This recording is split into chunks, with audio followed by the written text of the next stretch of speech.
यह नाम सुनते ही हमारे दिमाग में अपराध और चमक दमक से भरी एक रहस्यमय दुनिया ख्याल आता है। और जब बात अंडरवर्ल्ड की हो तो माया नगरी कहे जाने वाले शहर मुंबई का नाम आना स्वाभाविक है।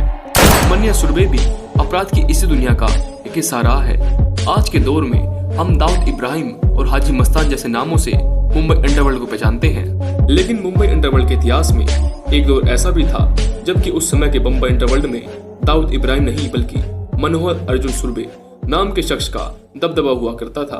हम बात कर रहे हैं अंडरवर्ल्ड डॉन और कुख्यात गैंगस्टर मन्या सुरभि की, जिसे कि तत्कालीन मुंबई का पहला पढ़ा लिखा डॉन माना जाता है, जिसने अपराध की दुनिया में कदम रखते ही मुंबई में अपना दबदबा रखने वाले करीम लाला के पठान गैंग से हाथ मिलाया और दाऊद इब्राहिम के भाई साबिर इब्राहिम कासिर की हत्या में भी शामिल रहा था।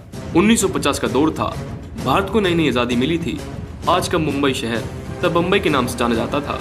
बम्बई देश की आर्थिक राजधानी की शक्ल ले चुका था। साथ ही साथ बॉलीवुड के उदय ने बम्बई को माया नगरी का नाम भी दे दिया था।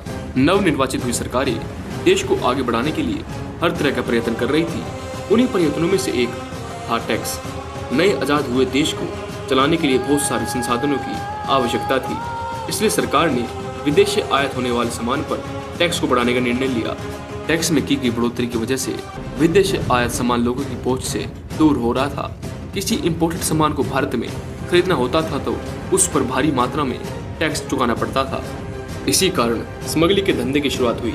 विदेशों से पानी के जहाजों में सामान गैर कानूनी तरीके से यानी बिना टैक्स चुकाए मुंबई में लाया जाता था। धीरे धीरे स्मगलिंग की दुनिया में 3 लोगों का वर्चस्व होने लगा। ये 3 नाम थे हाजी मस्तान, करीम लाला और वरदराजन।